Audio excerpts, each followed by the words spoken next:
E aí, galera, a professora Tabita aqui juntinho com vocês. E agora, nossa hora de revisar, mas agora para a recuperação. Né, galera? Deu um pouquinho ruim para alguns, mas segura aí que a gente tá junto até o fim, tá bom? É isso mesmo, ó. Segura, aula 18.1, a gente vai revisar os pontos importantes para a sua avaliação já. Então, vamos lá? Diretor, coloca na nossa telinha, aula 18.1. E o que nós vamos falar então, professor? O menino aqui está desesperado. Meu Deus, vai chegar a prova de revisão. Eita, não tem problema não, ó. Revisão. Recuperação, unidade 1. Nós vamos pontuar aí, né? Aula 5, tudo bem? Cadê? Aula 5, aula 6, aula 9 e aula 10. Já marca aí no seu caderninho. Na aula 5, nós vamos falar sobre a origem da vida, parte 1. E na aula 6, a origem da vida, parte 2. Na aula 9, a origem ou reino dos seres vivos, parte 1. E na aula 10, o reino dos seres vivos, parte 11. O menino tá meio desesperado, mas até o final dessa aula ele vai estar assim tranquilo, vai dizer, opa, vai ser uma boa avaliação. Então vamos lá. Aula 5.1, hipótese sobre a origem da vida. Então o que a gente tem nessa aula? Para o conhecimento da época, estava tudo nos conformes como eles estavam pensando. Por quê? Eles estavam observando e o que eles conseguiam observar não se tinha ainda conhecimento da reprodução, né? Como que essas reproduções aconteciam em determinados organismos, e eles estavam se familiarizando com essas formas de vida. Algumas estruturas microscópicas, eles não tinham a percepção, então não tinham esse conhecimento, essa identificação. Então eles acreditavam que a vida ela poderia surgir espontaneamente. Por isso o nome abiogênese, ou seja, a vida a partir de algo inanimado, algo sem vida, tá bom? Mas eles acreditavam que havia uma força vital que fazia com que houvesse uma condução dessa origem, dessa forma de vida. Seja um réptil, seja um mamífero, um roedor, tá? Seja um morcego, um jacaré, enfim. Eles acreditavam que surgiam de algo inanimado. Na teoria da biogênese, eles descrevem que a vida só pode fazer sentido ou só pode ter a sua origem a partir de uma outra forma de vida. Aí vem aquela discussão, né? Quem veio primeiro, o ovo ou a galinha, né, gente? Se não tiver o ovo, não tem a galinha. Mas se não tiver a galinha, não se põe o ovo. Então, é essa a grande discussão do século. Mas a vida só pode surgir de outra forma de vida. Tudo bem? Então, por muito tempo houve essa discussão, né? Esses conflitos dessas duas correntes de pensamento, de deduções de como a vida surgiu. A biogênese, forma inanimada, e biogênese, forma de vida a partir de outra vida. E aí a gente tem dois representantes muito importantes, o Needham e o Spallanzani, que fizeram, o Needham executou um experimento, que foi colocar as substâncias, né, em recipientes, e aí esses recipientes, depois de um certo tempo, começaram a formar formas de vida. Ele falou, olha, tá vendo? A força vital aí faz com que do nada esses elementos surjam, essas formas de vida surjam. E aí o Spallanzani falou assim, não é do nada, não é da pedaço de carne que vai surgir alguma coisa. Isso aí foi o Red, né, que fez esse experimento.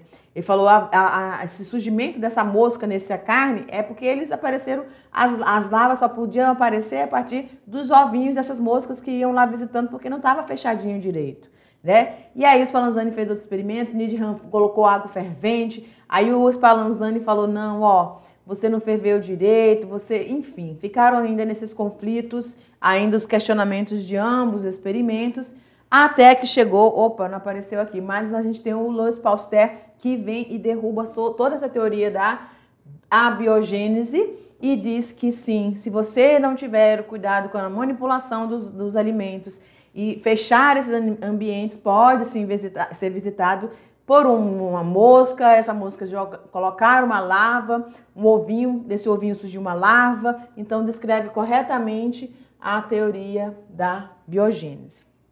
Aí a gente tem uma questãozinha para recuperar, tá bom? Olha lá, durante o século XVIII, o debate entre a biogênese, geração espontânea ou biogênese, vida originando-se de vida, mobilizou-se diversos cientistas. Um deles, Lázaro Spallanzani, realizou experimentos que se tornaram fundamentais nesse contexto. Seu trabalho foi uma resposta direta às conclusões obtidas por outro pesquisador, John O. Needham, né? Defensor da abiogênese. Com base no conhecimento científico e histórico sobre o tema, assinale a alternativa que vai descrever corretamente a importância do experimento de Spallanzani. Spallanzani, então, na letra A, comprovou que a vida surge espontaneamente de líquidos nutritivos expostos ao ar, defendendo as ideias de Needham. Ele não defendeu, né? B. Spallanzani demonstrou que os micro-organismos não podiam atravessar filtros especiais, estabelecendo-se a teoria celular. Bom, a gente não está falando aí dessas estruturas celulares, né? C. Spallanzani provou que micro-organismos surgiam de forças vitais presentes no ar, confirmando a biogênese. Não, ele estava indo contra. D. Spallanzani demonstrou que a fervura de líquidos matava os micro-organismos presentes no ar, contestando a geração espontânea defendida por Needham. Então, se você realmente ferver bem a água, você acaba matando os micro-organismos ali presentes. Mas vamos lá para E. Spallanzani defendeu que o surgimento da vida dependia exclusivamente de condições sobrenaturais, apoiando a teoria da panspermia. Não estamos falando da origem das primeiras formas de vida aqui no planeta, né, gente? Mas como que essas vidas se desenvolveram. Então, também ele está errada. Nós temos aí o gabarito letra D. Tudo bem? Aula 6. Nós temos a hipótese sobre a origem da vida, parte 2. Dentro da parte 2 dessa teoria, continuando ali do Pasteur, que derrubou, realmente ele fez com que nós entendêssemos que não existe, que as formas de vida elas não surgem espontaneamente, e sim, elas têm um ciclo, cada organismo vivo vai ter um ciclo, né? E dentro desse ciclo, eles acabam contaminando, principalmente os micro-organismos, que foi a identificação que Louis Pasteur fez. Existiam esses micro-organismos no ar que, se não observarmos bem o alimento, não vedarmos ou aquecermos bem esses alimentos, esses micro-organismos podem se proliferar.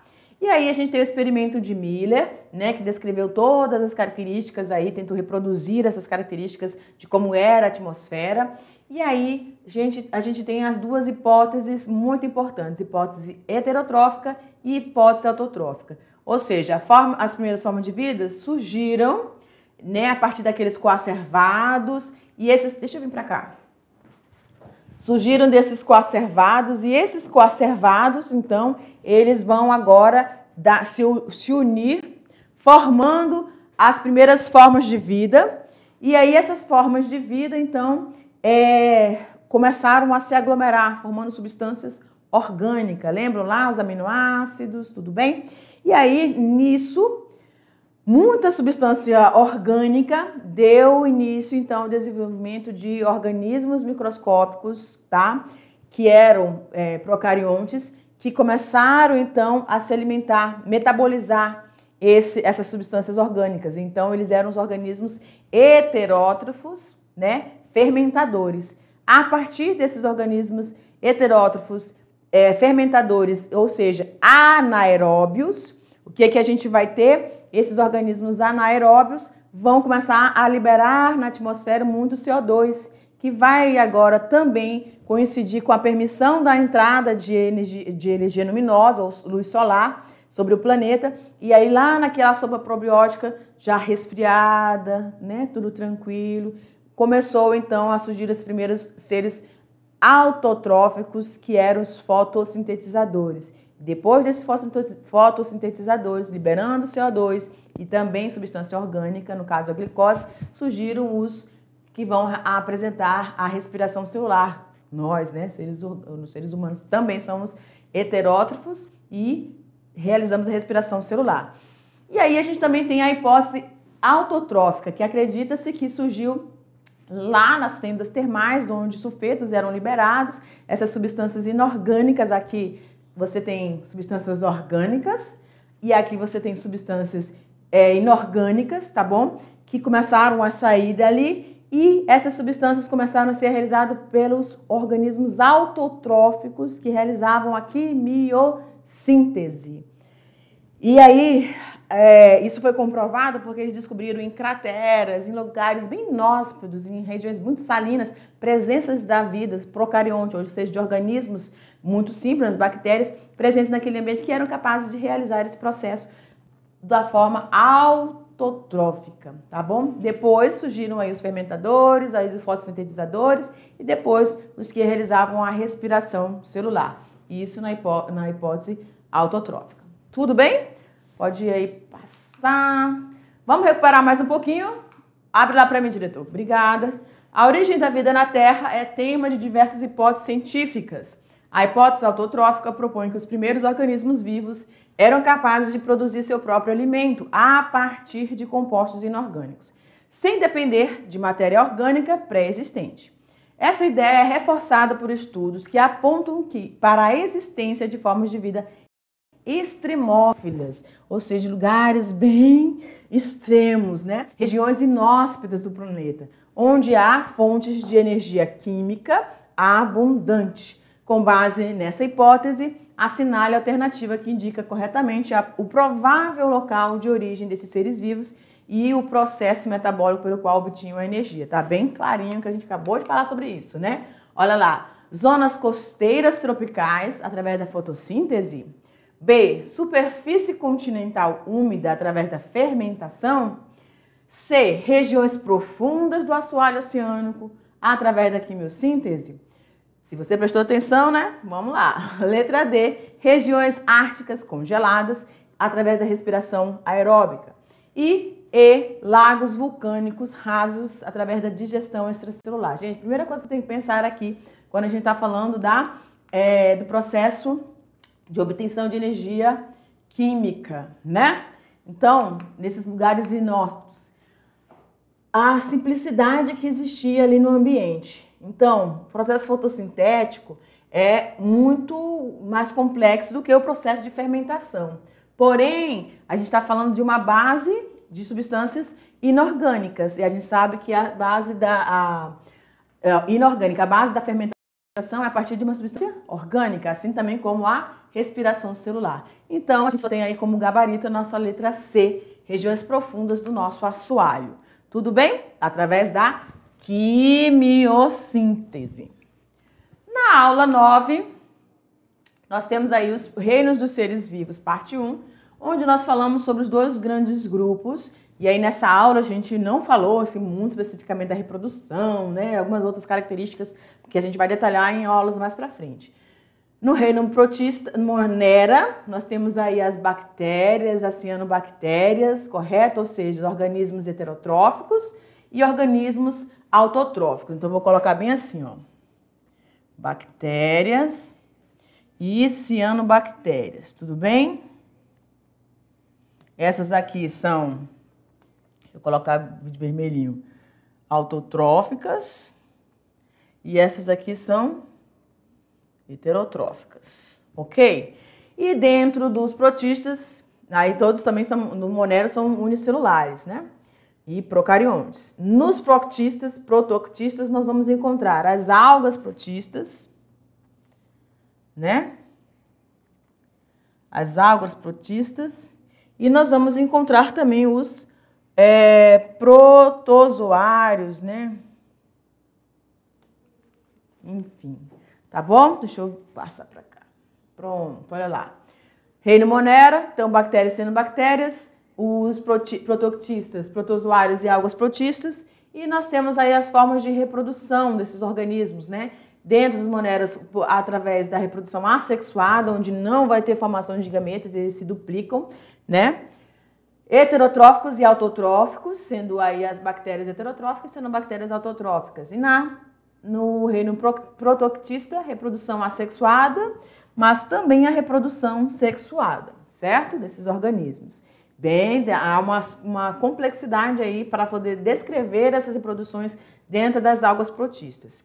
E aí você tem organismos autotróficos, que são as algas protistas, e heterotróficos protozoários, que aí depende da classificação, esses protozoários a partir da sua estrutura de locomoção, os risópodos, flagelos, né? Vamos recuperar aqui um pouquinho. Do estudo da diversidade dos seres vivos é fundamental compreender as diferenças estruturais e funcionais entre os grupos de micro-organismos. Entre esses grupos destacam-se as bactérias e os protozoários, ambos formados por organismos unicelulares. No entanto, apesar da semelhança quanto à organização celular simples, apresentam diferenças fundamentais quanto à estrutura celular e à classificação taxonômica.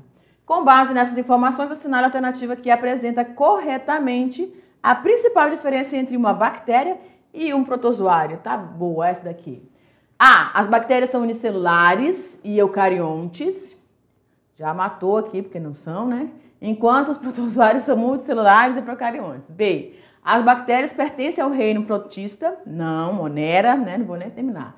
C. As bactérias possuem um núcleo delimitado. As bactérias são procariontes, então não tem núcleo. Já descarta essa também. D. As bactérias são seres unicelulares, procariontes, ok? Até aí. Enquanto os protozoários são unicelulares e eucariontes. Ok, os protozoários são unicelulares e também são eucariontes. Ok, vamos ver aí. Os protozoários realizam exclusivamente fotossíntese? Não, né, gente? Não, de jeito nenhum. Então, a nossa gabarito letra D, tá bom? Questão de número 10, vamos lá, os reinos de seres vivos, parte 2. E aí a gente falou sobre o reino fungi. Nesse reino nós só temos os fungos reinando, imperando aqui, né, sobre todos os ambientes aí que nós podemos observar. Eles estão presentes, gente, na água, estão presentes no solo, debaixo do solo, estão presentes nos nossos apartamentos, dentro da nossa casa, nos nossos animais. Eles estão em todos os lugares, até porque eles se reproduzem através de esporos, então são facilmente levados pelo vento. Então podem estar em qualquer lugar. E eles têm uma contribuição muito grande porque eles são saprófagos, ou seja, eles se alimentam de resíduos, né, deixados pelas formas de vida. Então eles devolvem, são os grandes recicladores, assim também como as bactérias, tá bom? E aí a gente tem alguns representantes, são os bolores, os mofos, que aí na nossa região amazônica, né, em período de chuva ou do nosso inverno amazônico, nos dá muito trabalho para poder manter nossas roupas bem higienizadas, né? Enfim, fermentos, levedos, orelhas de pau, trufas e cogumelos de chapéu, também chamado de champignon. E aí nós falamos também, dentro dessa aula, sobre o reino Plantae. Dentro do reino Plantae, nós falamos sobre dois grupos importantes. Deixa eu colocar logo ele aqui, ó. Outro grupo, criptógamas e fanerógamas. O semente despida e semente protegida, né? Aí dentro das sementes protegidas, criptógamas, nós temos, sementes nuas, criptógamas, nós temos aí as pteridófitas e as briófitas. Briófitas são os mais rudimentares, que não têm estrutura, né, de vasos condutores, portanto, eles não têm grande porte. Aí as pteridófitas que já vão apresentar um sistema de vaso condutor, mas não tem ainda tecidos especializados. Aí nós vemos para o grupo das fanerógamas, que são com as sementes protegidas, onde você vai ter as angiospermas, que são o grupo mais evoluído, onde você vai ter raiz, folha, caule, flor, fruto e semente. E nas gimnospermas você vai ter apenas a estrutura que vai se reproduzir, os estróbilos lá, né? Mas você não tem nem flor e nem fruto. Tudo bem? Uma última questão para a gente estar finalizando. O reino Plantae engloba organismos eucariontes, multicelulares, autotróficos, fotossintetizantes, cuja evolução foi marcada por importantes adaptações que permitiram sua colonização do ambiente terrestre.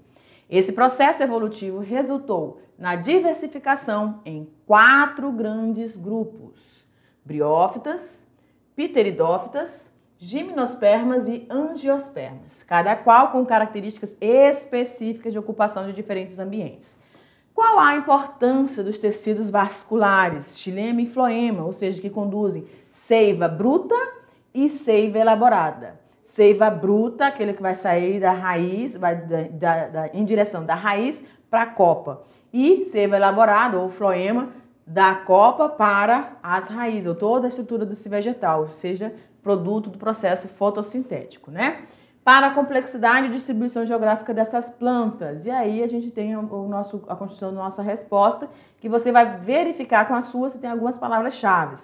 Então, a gente tem aqui, os tecidos vasculares vão permitir esse transporte eficiente dessa água e de seiva elaborada, o floema, o que vai possibilitar que as plantas cresçam em altura e colonizem ambientes mais diversos. Essa adaptação favoreceu, então, a conquista de regiões mais secas, permitiu o surgimento de plantas com grande porte. Tudo bem?